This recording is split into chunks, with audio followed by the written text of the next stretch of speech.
আল্লাহ তাআলা বলছেন, হে বিশ্বাসীরা, seek the help with sabr and patience। তোমরা আল্লাহর কাছে সাহায্য চাও ধৈর্যের সাথে, ওয়াসসালাহ, নামাজের সাথে।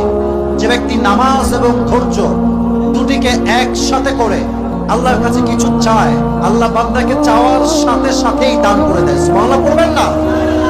আয়াতে আল্লাহ তাআলা বলছেন, ইয়া আইয়ুহাল্লাযীনা আমানু ইসবিরু ওয়া সাবিরু ওয়া রাবিতু ওয়াত্তাকুল্লাহা লাআল্লাকুম তুফলিহুন।